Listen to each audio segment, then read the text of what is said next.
principaux adversaires à la prochaine présidentielle, Tshisekedi et Katumbi, étaient tous annoncés à Kananga ce mercredi 13 décembre dans le cadre de leur campagne électorale. Le candidat numéro 3 a finalement décidé de reporter son voyage dans cet espace. Après avoir entamé avec faste sa tournée dans l'espace Kasaï avec l'étape de Mbujimaï, le candidat numéro 20 affronte la population de Kananga ce mercredi. Mission électorale en RDC, l'Union africaine confirme la présence de 65 observateurs avec comme mission l'observation électorale, une mission qui se tiendra du 13 au 26 décembre prochain.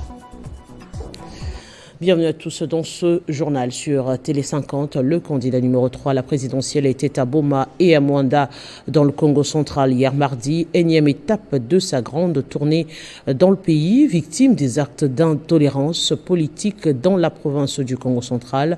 Ces meetings perturbaient notamment à Boma et à Mwanda et plusieurs blessés dans le rang des candidats. Moïse Katumbi Chapwe, c'est ce que dénonce son parti. Des crocs en jambes, des provocations, tel a été le séjour du candidat numéro 3, Moïse Katumbi Chapwe, au Congo central. Ça n'a pas été facile pour l'homme des Kashobwe. Après un succès enregistré dans la capitale du Congo central, à Matadi, Moïse Katumbi devrait se rendre tôt ce matin à Boma-Mwanda. Un incident s'est invité. Le rédoc de la ville a placé son véhicule à la sortie de l'hôtel, empêchant depuis quelques heures son équipe de quitter les lieux et d'aller poursuivre la campagne à Kinzambwete, Boma et Mwanda, créant ainsi un retard dans les programmes de Moïse Katumbi Chapwe. L'infatigable Katumbi a quitté Matadi vers Boma, malgré les intimidations et des provocations. Plusieurs milliers ont répondu à l'appel du candidat numéro 3 à Boma, malgré l'interdiction du meeting par la mairie de la ville. Interdiction aussi d'installer les podiums. Déjà à la veille, le maire a appelé la population à boycotter l'appel de Katumbi. Malgré cet appel, la population a dit niet et a refusé à l'appel de la mairie de la ville de Boma.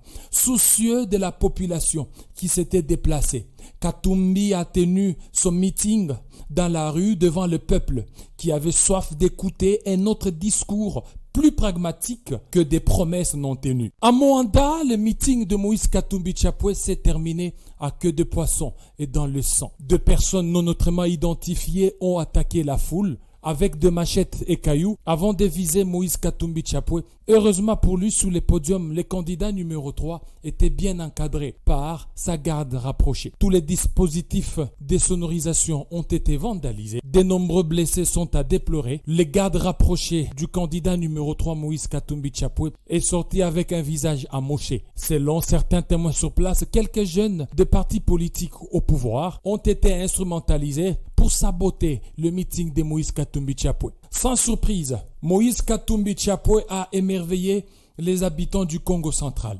Il a palpé du doigt les réalités sociales de la population de cette province, tout en déplorant la situation sociale, le manque d'eau, d'électricité, des routes et d'industrie, alors que ces villes sont à quelques kilomètres du barrage d'Inga. Pour Katumbi, la meilleure façon de sanctionner les régimes actuels, c'est de voter le numéro 3 pour apporter un changement dans la province du Congo central. Comme partout où il est passé, Katumbi a demandé à la population d'être jalouse de leur carte d'électeur afin de s'en servir le 20 décembre 2023 et a également exhorté la population à être très vigilante le jour des scrutins. Après les incidents de Mwanda ayant fait plusieurs blessés dans le rang des militants d'Ensemble pour la République, le candidat numéro 3 à l'élection présidentielle suspend momentanément sa campagne dans l'espace Grand Kasaï en attendant la suite des enquêtes ouvertes pour établir les responsabilités. Après les incidents de Mwanda, Moïse Katumbi Chapwe suspend temporairement sa campagne à Kananga et Chikapa. C'est qu'on peut lire dans une déclaration sous son compte X. Le candidat numéro 3 à la présidence de la République a annoncé la suspension temporaire de sa campagne électorale à Kananga et Chikapa. Ces décisions font suite à des incidents violents survenus lors de son rassemblement à Moanda, dans la province du Congo central. Katumbi remercie chaleureusement les populations pour l'accueil exceptionnel reçu durant sa tournée et a exprimé sa préoccupation face aux événements de Moanda. Il décrit ces violences comme la manifestation de la peur de ses adversaires politiques de perdre le pouvoir. Les incidents à Moanda, selon Moïse Katumbi Tchapwe, étaient caractérisés par des tirs à balles réels et des attaques orchestrées par des individus portant les symboles d'un parti majoritaire. Ces actions qu'il qualifie de programmées, planifiées et avec une intention criminelle ont fait plusieurs victimes. Moïse Katumbi Tchapwe appelle à l'identification, la poursuite et la sanction des responsables de ces actes. En réponse à cette situation et dans un esprit de prévention, Katumbi a choisi de suspendre momentanément ses activités de campagne dans les villes de Kananga et Chikapa, toutes deux confrontées à des défis majeurs en matière d'infrastructures de base telles que l'eau et l'électricité. Il a réitéré son engagement à consacrer dès le 23 janvier 2023 toutes ses forces et son énergie à l'amélioration des conditions de vie des habitants de ces villes et de tous les Congolais. Soulignant l'importance de la liberté et de la sécurité des citoyens, Katumbi a fermement déclaré qu'aucune campagne électorale ne devrait justifier l'effusion de sang congolais. Il a exprimé sa détermination à protéger chaque voix obtenue dans les urnes en vue de réaliser les potentiels d'un nouveau Congo. Cette suspension survient dans un contexte tendu, à quelques jours des élections présidentielles prévues le 20 décembre. La campagne de Katumbi, marquée par des promesses de changement et de rénovation, se trouve ainsi momentanément en pause, dans l'attente des conditions plus sûres pour la poursuite des rencontres avec la population. Et en parlant du Grand Kasaï, le candidat numéro 20, Félix Tshisekedi, a été accueilli spectaculairement hier mardi en Mbuji-Mayi au Kasaï-Oriental, son fief, dans le cadre de sa campagne électorale. De l'aéroport jusqu'au lieu du meeting, il s'est fait accompagner d'une foule immense. Comme en 2018, il a donné le temps de ce que sera la suite de sa campagne dans cet espace. Ce mercredi, il est attendu à Kananga. Détail avec Héritier Ntamboa. Mbuji-Mayi est la première étape de la tournée de Félix Tshisekedi dans l'espace Kasaï. Devant les électeurs en Mbuji-Mayi, chef-lieu de la province du Kasaï-Oriental, le candidat numéro 20 à l'élection présidentielle a réitéré son engagement à défendre l'intégrité territoriale et à assurer la sécurité des Congolais. Il a tiré la sonnette d'alarme concernant la présence des candidats soutenus par les ennemis du pays dans la course à la magistrature suprême. Il a également encouragé les jeunes à rejoindre l'armée et la police, réaffirmant ainsi sa volonté d'améliorer les conditions de vie des militaires et des policiers. En dehors des enjeux sécuritaires, Félix-Antoine Tshisekedi Tshilombo a aussi abordé des questions sociales, promettant d'instaurer la gratuité de l'enseignement secondaire s'il est réélu, la poursuite de la couverture santé universelle et du programme de développement local des 145 territoires sont également des priorités de son action à la tête du pays. Après son passage en Mbuji-Mayi, le président sortant Félix Tshisekedi est attendu ce mercredi à Kananga pour la suite de sa campagne électorale dans l'espace Kasaï. Pas de stade de martyr pour communier avec les Kinois. Le gouvernement vient de rejeter la demande du candidat Martin Fayulu d'organiser son meeting de fin de campagne le 17 décembre au stade des Martyrs. Le ministre de Sport brandit les travaux d'inspection en cours pour l'organisation de Jeux africains 2027. Les proches du candidat numéro 21 à la présidentielle dénoncent une entrave à sa campagne et annoncent un grand meeting à la place Sainte-Thérèse le 16 décembre prochain. C'est après une descente effectuée au stade des Martyrs et au ministère des Sports que les proches du candidat à la présidentielle, Martin Fayulu, ont appris avec regret la nouvelle sur l'interdiction de toute activité au stade des Martyrs en raison des travaux qui s'y déroulent. Ils dénoncent une entrave à la campagne de leur leader. Le cabinet du ministre nous a renvoyé aujourd'hui à 10 h pour avoir la réponse du ministre. À notre grande surprise, le ministre nous oppose les fins de non-recevoir. Le ministre refuse de nous accorder le stade des Martyrs en location pour les meetings de fin de campagne, candidat numéro 21, le commandant du peuple Martin Fayulu. Comment peut-on interpréter ça? Est-ce que la peur de la démonstration de la légitimité? Nous condamnons et nous dénonçons fermement ce comportement antidémocratique. Ce comportement qui ne permet pas l'équilibre du jeu démocratique. En campagne électorale, nous devons partir sur le même pied d'égalité. M. Chilombo a tenu un meeting populaire au stade de Martyrs. Et nous apprenons que prochainement, je crois d'ici la fin de la semaine, il sera au stade de 20 mai. Ces stades sont-ils devenus les stades de l'UDPS? Déterminé à ne pas baisser les bras, le numéro 21 à la présidentielle reprogramme son meeting cette fois à la place Sainte-Thérèse le 16 décembre prochain. Meilleur perdant à la présidentielle de 2018, l'opposant au régime en place figure parmi les 26 candidats à la course pour le palais de la nation. Processus électoral, je le disais en titre, l'Union africaine a annoncé qu'elle va déployer une mission électorale en RDC. Dans un communiqué publié sur son site internet, l'Union africaine précise que cette mission sera composée des 65 observateurs de court terme. La mission d'observation électorale de l'Union africaine va travailler du 13 au 26 décembre prochain. Plus qu'une semaine avant la tenue des élections couplées du 20 décembre, ce malgré le doute qui persiste quant au respect du délai constitutionnel suite à la problématique du déploiement de la logistique qui se pose avec acuité. Si l'Union européenne a réduit le nombre de ses observateurs dans le pays, l'Union africaine, elle, va déployer les siens dans les tout prochains jours. 65, c'est le nombre de ces observateurs qui auront pour objectif, entre autres, de faire une évaluation impartiale et objective de la conduite des élections générales du 20 décembre en République démocratique du Congo, conformément aux normes régionales, continentales et internationales en matière d'élections démocratiques, annonce le communiqué de l'Union africaine.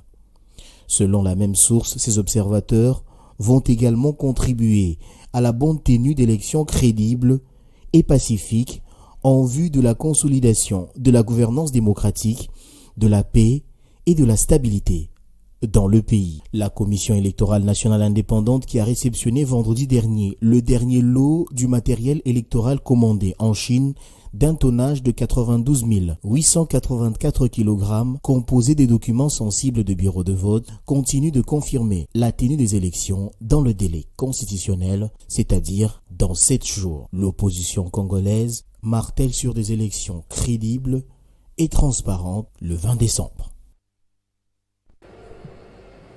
Protection des personnes et de leurs biens et protection du processus électoral avant, pendant et après les élections. Les inspecteurs de la police sont dans un atelier de formation et renforcement de capacité. Cette formation est le fruit d'un partenariat entre l'inspection générale de la PNC et J-Consult.me qui a mis devant les inspecteurs, ces formateurs professionnels, pour un bon résultat sur terrain. Le rôle de la police est de protéger les personnes et leurs biens. Et à Kinshasa, à la veille des élections, la police veut assurer l'ordre public avant, pendant et après les élections. Dans cette salle de l'hôtel Sultani à Kinshasa, les personnels de l'inspection générale de la police étaient au rendez-vous pour un moment de renforcement des capacités dans la prévention et la répression des actes de violation des droits de l'homme pendant les opérations de sécurisation des élections. Un atelier qui a vu jour grâce au partenariat entre l'IGPNC et J-Consult.me, constitué des ingénieurs informaticiens et des professeurs, tous spécialistes des formations. Et le personnel de l'IGPNC attend donner le meilleur de lui-même pour des résultats sur terrain après cette formation.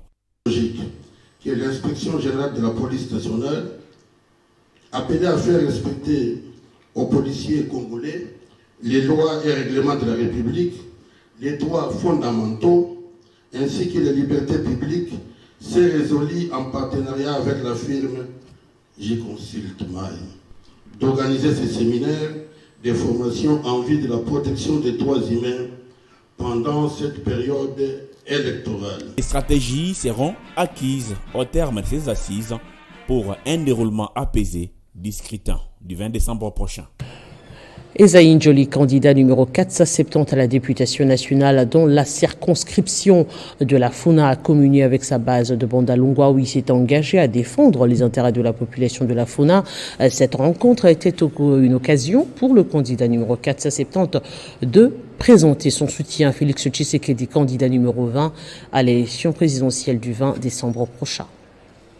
Cette descente remarquable sur les terrains des Esaïn Joli, candidat numéro 470 à la députation nationale dans la circonscription électorale des Funa, a permis de communier avec ses potentiels électeurs à travers cette marche de soutien à sa candidature. Il a été accueilli chaleureusement et en a profité pour parcourir différents artères de Bandalungwa, l'une des municipalités des Funa, accompagnée d'une marée humaine avec une solidarité manifestement témoignée par les différents potentiels électeurs présents sur les lieux qui ont tout haut lancé les cris favorables à l'élection du candidat numéro 470 à Funa et au niveau de l'élection présidentielle, les numéro 20, Félix Tshisekedi Tshilombo.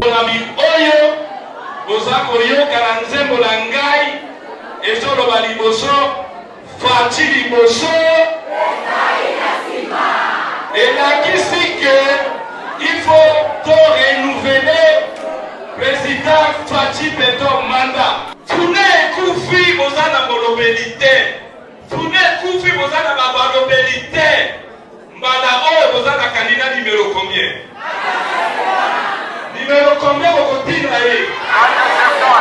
Bolobelité numéro combien?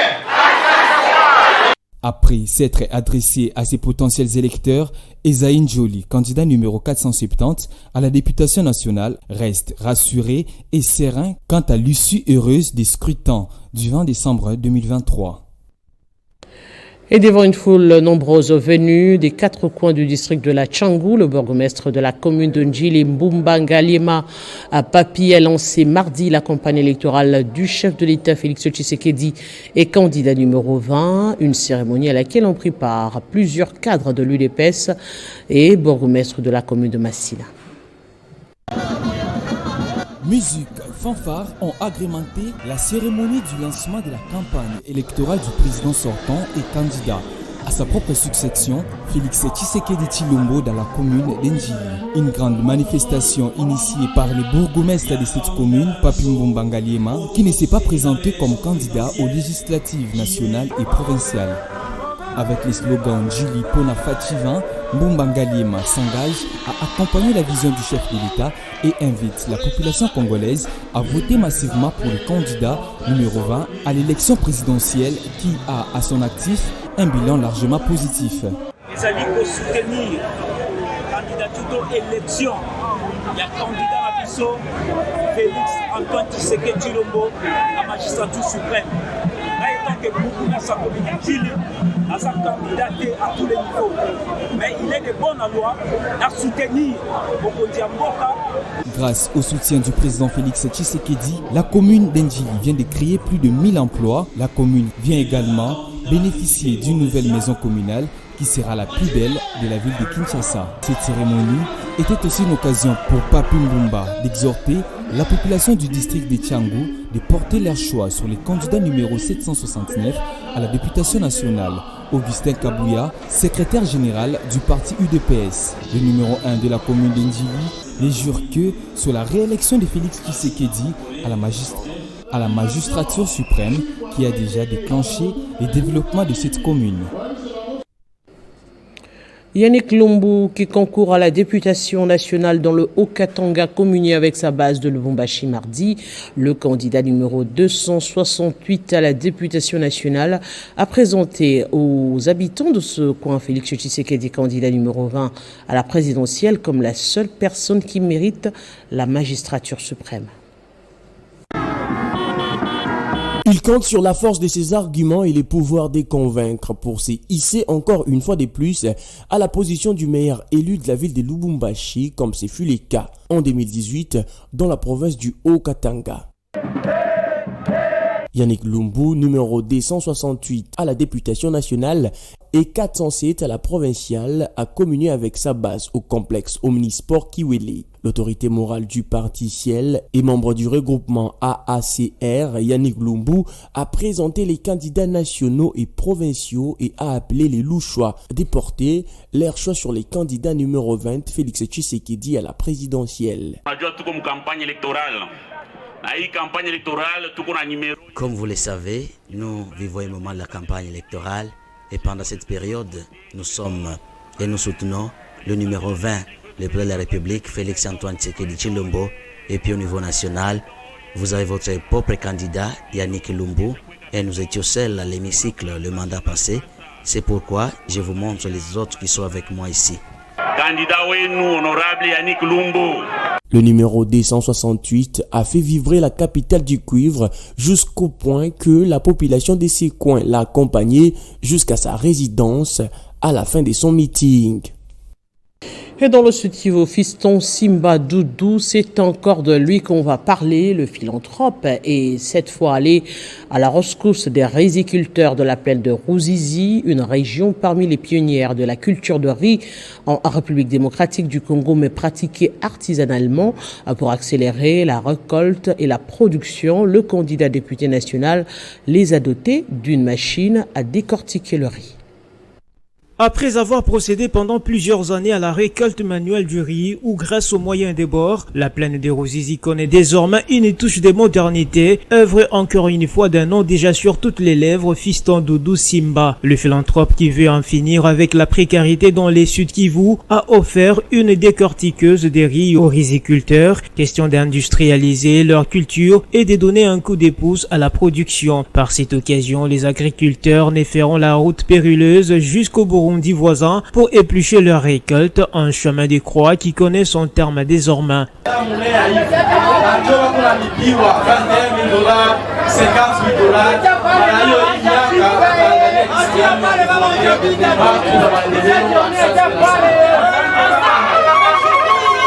Papa honorable, nasema karibu village yangu Mungu abariki.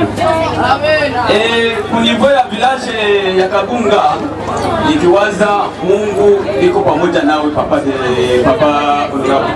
Merci. Neno nitakwambia na yuwa jina yako ni Simba Doudou. Le candidat député national numéro 175 et provincial numéro 263 a promis de continuer de promouvoir la production agroalimentaire locale et plaider en faveur des agriculteurs à tous les niveaux une fois élus. Le chef de la localité de Ruzizi a exprimé toute sa gratitude envers Fiston Simba Doudou pour cette œuvre et a promis l'accompagnement de ses administrés, au fils et au coordinateur d'ensemble pour la République Fiston Simba Doudou. Le cap est fixé vers d'autres localités du Sud Kivu pour consolider l'élection de Moïse Katumbi Chapwe à la présidentielle de ce 20 décembre. Dans le même élan, le candidat député national dans le territoire d'Idjouï poursuit avec sa campagne électorale. Hier mardi, c'était une journée très chargée pour John Pongo, candidat député national numéro 32.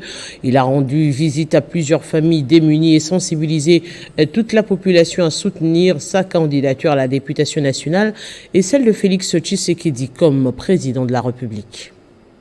Dans la suite de la campagne électorale, John Pongo continue à sensibiliser sa base pour son élection le 20 décembre prochain. Les populations de Muhungwe, au quartier Kiramba, ont bénéficié de la visite de ce digne fils du terroir enregistré au numéro 32 à la députation nationale dans la circonscription électorale d'Idjouï. Après Muhungwe, le ticket gagné à Didjouï s'est rendu avec toute son équipe à Lemera, lieu où il a rendu visite à une famille qui avait perdu l'un de ses membres. En ce jour très chargé, comme un véritable guerrier, John Pongo et toute son équipe a depuis les premières heures de ce mardi 12 décembre visité le village de Muhungwe où il a échangé avec la jeune population de cette contrée par rapport à son projet de société. Après, l'homme qui maintient la confiance de la population d'Idjouï a pris la direction de Bunyama, passant par le centre Chafuna. Ici, tout le monde a promis son indéfectible soutien au numéro 32 territoire d'Idjouï.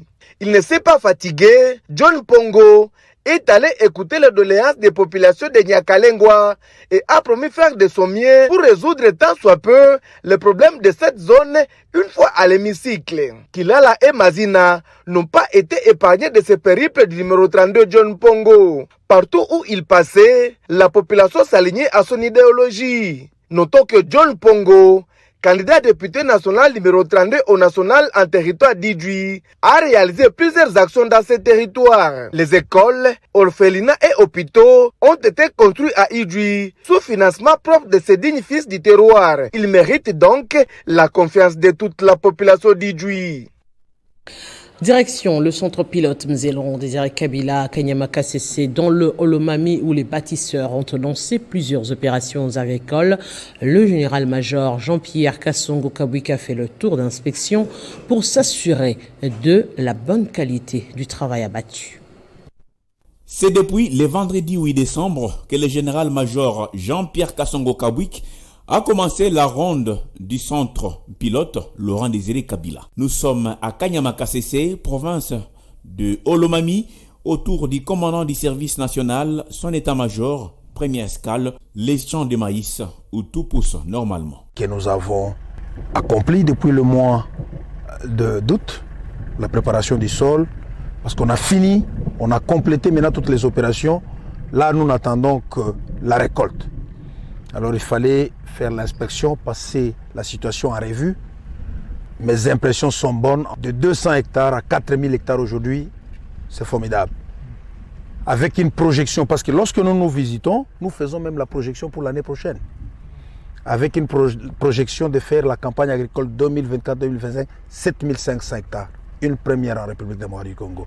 Depuis plusieurs mois, le centre s'est lancé dans l'élevage et compte déjà des milliers de têtes de bœufs. Les paris de diversification est sur la bonne voie. Fort d'une dotation spéciale du chef de l'État, Félix Antoine Tshisekedi Tshilombo, le service national va se doter bientôt des locomotives pour assurer l'autonomie d'un service national et faciliter l'acheminement de son importante production à travers tous les pays, selon les réseaux ferroviaires de la RDC. Kanyamaka CC, c'est avant tout la transformation des hommes et femmes dans l'insertion au sein de la société qui pose des problèmes de rééducation, instruire et former.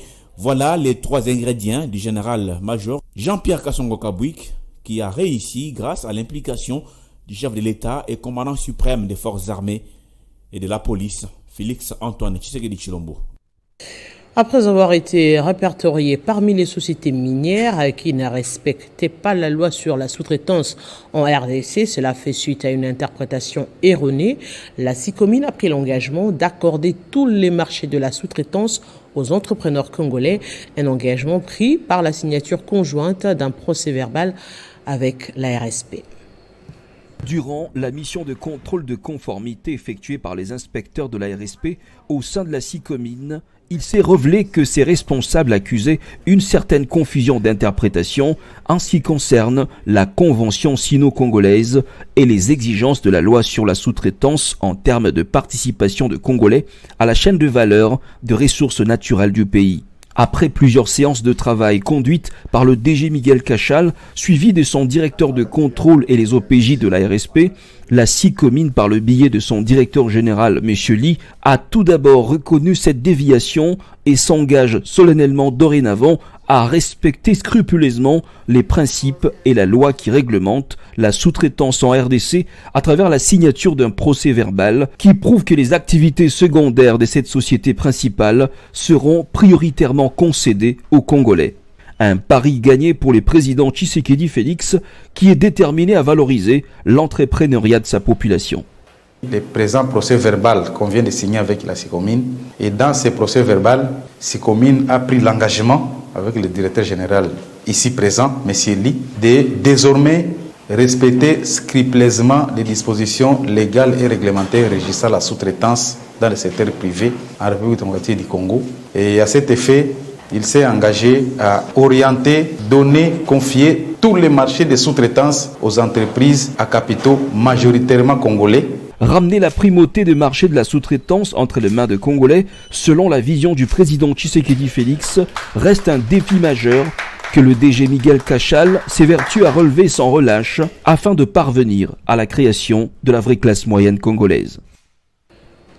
La journée internationale de la couverture sanitaire universelle a été marquée en RDC par une cérémonie à l'hôtel Hilton de Kinshasa organisée sous l'égide du Conseil national de la couverture santé universelle présidé par le docteur Polydor Mbongani sous le thème « La santé pour tous, place à l'action ». Plusieurs personnalités y avaient pris part. Les détails dans cet élément signé Benjamin Moudiata. Dans son discours, le docteur Polydor Mbongani, coordonnateur du Conseil national de la couverture santé universelle, a présenté l'architecture organisationnelle et fonctionnelle de la CSU en RDC, soulignant les défis et les perspectives qui guideront cette entreprise ambitieuse. Il a exprimé sa gratitude envers l'engagement du chef de l'État, Félix Tshisekedi, matérialisé par le lancement de la gratuité des accouchements et soins néonatals dans plusieurs provinces. C'était un choix que l'État a accompli ensemble avec son gouvernement. Et donc, cela a été aussi considéré comme le 9e pilier de son programme régional. Et pour le rencontrer, en juin 2021, le président... Le docteur Bourima Hamma Sambo, représentant pays de l'OMS, a souligné l'importance de la CSU en tant que droit fondamental pour chaque individu. Prenant parole à son tour, au nom du chef de l'État, les ministres de la Santé publique, Hygiène et Prévention, le docteur Roger Kamba, a expliqué sa gratitude envers tous les partenaires impliqués dans la mise en place de l'expansion de la CSU en RDC. Exécutent au quotidien les médecins, les infirmières, les aides-soignants, mais aussi les agents administratifs qui déploient la stratégie sur le terrain.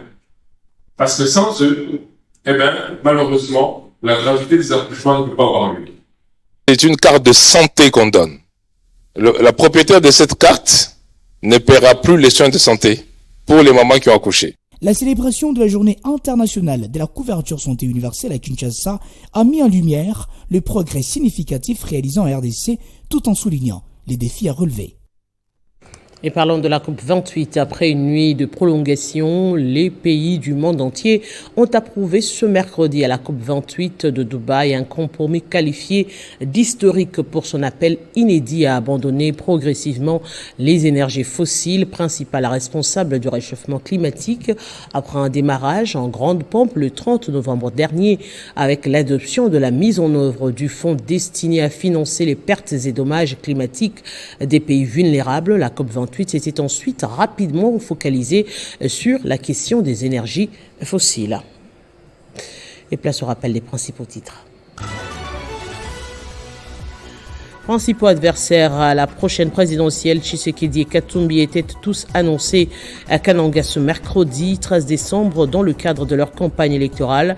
Le candidat numéro 3 a finalement décidé de reporter son voyage dans cet espace.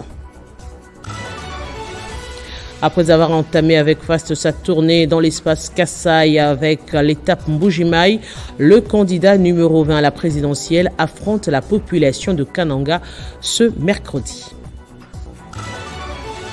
Mission électorale en RDC, l'Union africaine confirme plutôt la présence de 65 observateurs avec comme objectif l'observation électorale, une mission qui se tiendra du 13 au 26 décembre prochain. Et place à la revue de presse.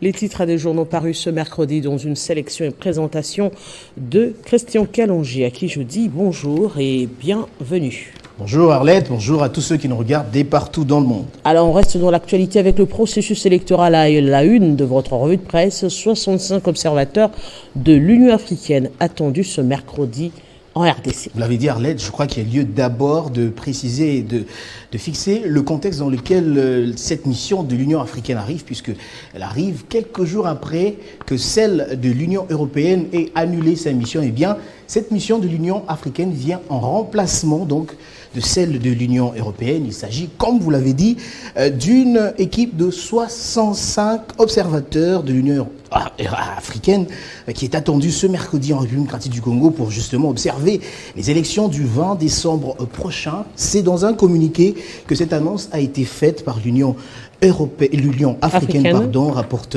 Anna Adolu. Comme vous le voyez, la mission d'observation électorale de l'Union africaine séjournera donc en RDC du 13 au 26 décembre et s'entretiendra avec donc les parties prenantes au processus et observera justement les derniers jours de la campagne et les opérations de vote. Arlette, selon Al24 News qui s'intéresse à ce sujet, c'est sur la base justement de ces conclusions que la mission publiera sa déclaration préliminaire après le jour du scrutin, fait savoir le même communiqué de l'Union africaine. Arlette, les observateurs auront également pour mission de contribuer à la bonne tenue d'élections crédibles et pacifiques en vue de la consolidation de la gouvernance démocratique et de la paix et de la stabilité dans le pays. Arlette, à en croire Actu 30, qui revient sur le même sujet. Cette mission de l'UA en RDC va également formuler donc des recommandations à l'issue de sa mission en vue d'améliorer justement le processus électoral futur et réaffirmer justement la solidarité et le soutien de l'UA à l'égard du peuple congolais, puisque nous sommes en train de parler élection. Arlette, vous le savez, nous sommes en pleine campagne. Et hier, les incidents ont émaillé, on l'a vu dans votre journal, la campagne électorale du challenger de Félix-Antoine Tshisekedi, puisque ça se dessine autour des deux gros calibres, il faut le dire comme ça, Moïse Katumbi au Congo central, dont je voudrais ici lire la réaction survenue juste après ces incidents. On va lire ensemble: au moment de quitter la terre du Congo central, je remercie les populations qui, tout au long de ma tournée, m'ont réservé un formidable accueil. Les graves incidents qui ont émaillé la rencontre de Mwanda démontrent la faiblesse de nos adversaires qui sont gagnés par la peur de perdre le pouvoir. Je salue toutes les personnes qui ont été victimes des violences provoquées par les criminels qui portaient les symboles d'un parti de la majorité, selon lui. Il s'agit donc là des propos de Moïse Katumbi, l'opposant congolais.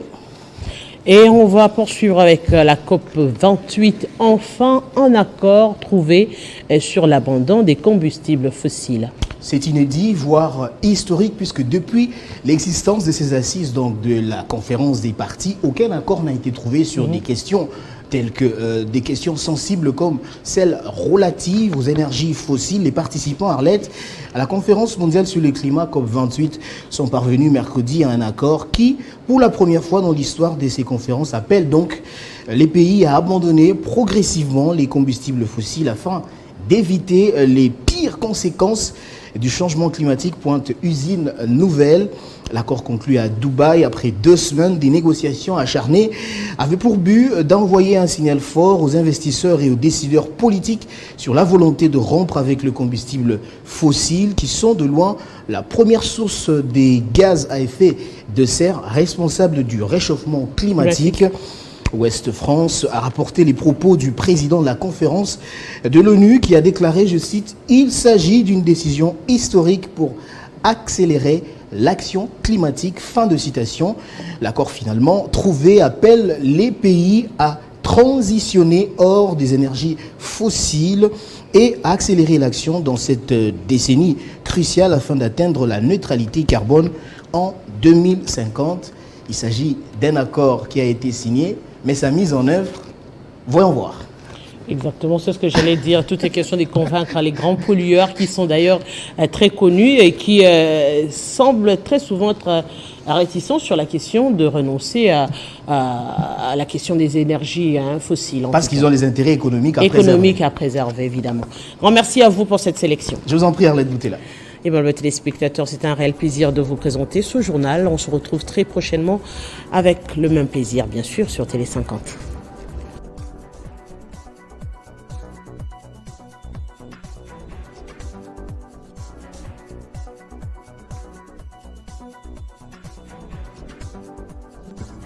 Retrouvez toute l'actualité en continu sur www.tele50.cd.